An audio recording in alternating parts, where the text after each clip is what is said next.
This is episode 12 of a Radiance Revival podcast, and we're going to talk about giving. You are listening to a Radiance Revival podcast where we rebirth and unearth your inner brilliance by focusing on love, energy, and freedom. I am your host, coach, and brilliance believer, Kathryn Sogard. In this podcast, you will learn that you are your biggest advocate, fan, and creator of your own destiny by using the radiance you were born with. When you are empowered to use this inner brilliance, you can create your best life. So let's get this Radiance Revival started.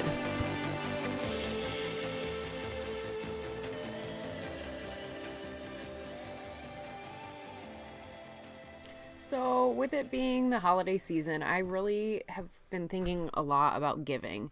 And it's also the season in my other job where I'm an executive director of a nonprofit where we focus a lot on fundraising with it being fourth quarter. So a lot of the time when we're talking in a nonprofit about fundraising, we're actually talking about procuring.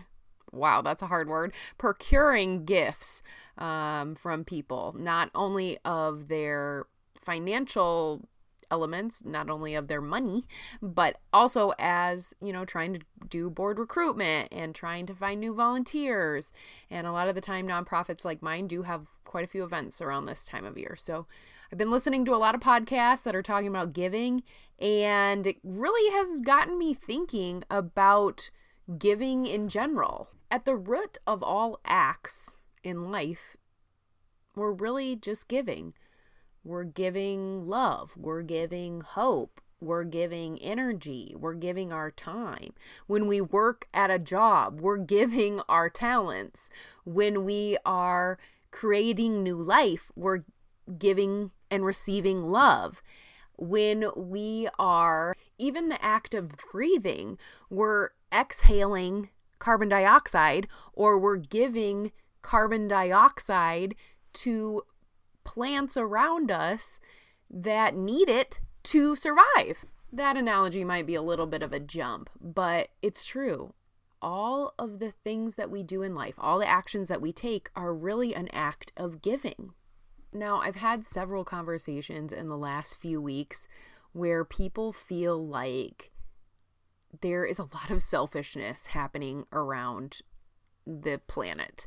I think this pandemic that we've been in for forever, it seems like forever, we have seen people not be willing to give up their comforts or give up things that they think they shouldn't have to give up for, to protect other people. We've seen a lot of people who are a little selfish, and me being the ultimate optimist, or at least I try to be an optimist, I think that maybe we just all need a reminder of things that we actually give to remind us that we are an integral part of this world. In the many conversations that I've had, and I'm not going to lie, I've had several, it's just something in the air. I think it's funny how that goes. It's weird how we're all really interconnected, even when we're separated, that things seem to come in waves, or at least I see patterns a lot in how people are feeling.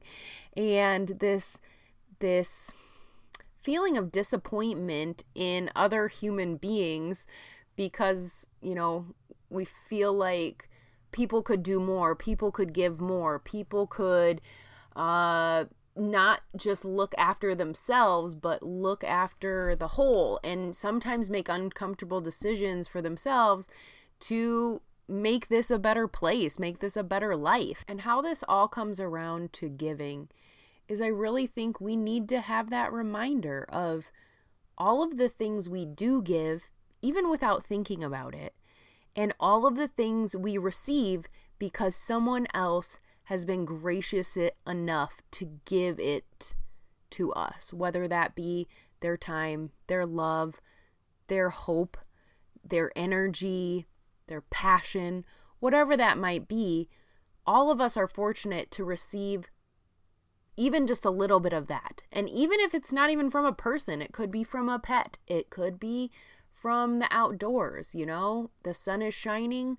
We absorb that vitamin D from the sun, and that is a transaction. It's a giving transaction from the sun, allowing us to receive it and use it to be healthy. I think if we focused a little bit more on what we give and what others give to us, we would be in a little bit better place.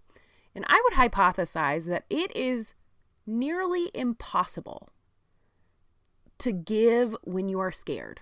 It's nearly impossible to give love, to give hope, to give energy, to give time, to give your talents when you are scared. We can't, a lot of the times when we're that scared, we really can't even function. And the other part is when we're receiving something from someone else and we realize it and we're in the moment and we realize that they are, giving us some information, or they're giving us hope, or they're helping us solve some sort of problem that we have. It's also hard to, in the moment, have fear. And I think a lot of the time when people are selfish, it's really because they're scared of something. They're scared of losing out on something. They're scared of being alone.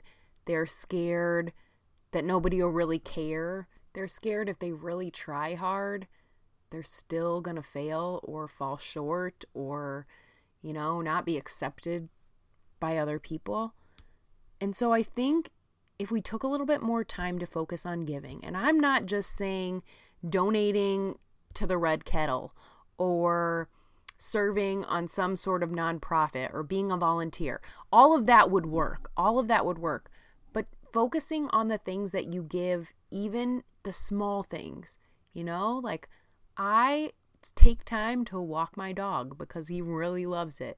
And it really is good for me too. There are definite benefits to me, but really I do it because he loves it so much. I'm giving love to him, and in return, I'm loving myself and him. So I feel that love even if he doesn't reciprocate it, although he does because he loves his mama.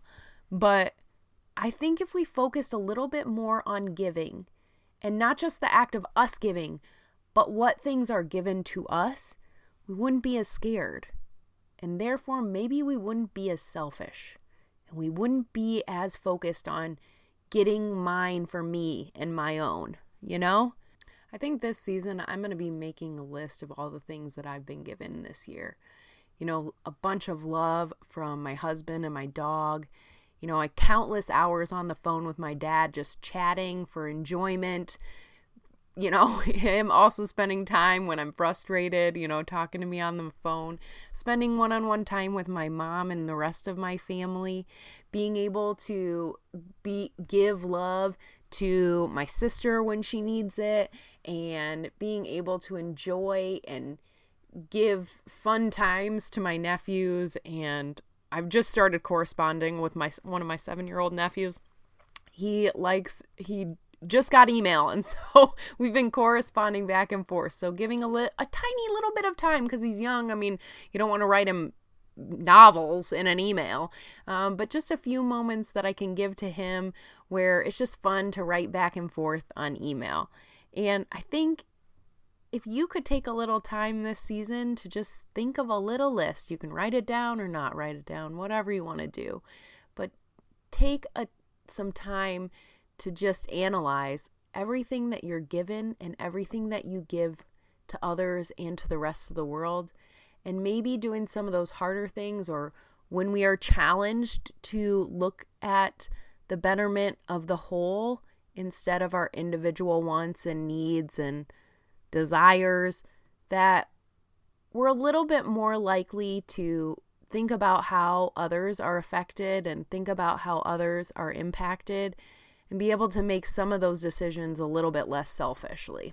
I'm honestly probably preaching to all the people who feel the same way, who have had those conversations with somebody else that just feels like the world is too selfish. But you know what? To change the world, we can do that by just changing a few things in ourselves, and that impacts the rest of the world and therefore changes everybody else. And putting that energy and love in there and just trying to give people a little bit more grace and freedom, I think really can go a long way. So I hope that you're able to think about ways that you can give back and give to others, and remember all the ways that people give to you, and you're going to have a great holiday season. All right, loves, thank you for listening to yet another brilliant, energy-packed episode of the show. If you haven't yet subscribed, what the heck are you waiting for? You know it's my mission to help women revive their inner radiance so that they can live their best lives. So if you enjoyed this episode, leave a brilliant review so that more women can find and join us radiate our brilliance across the universe.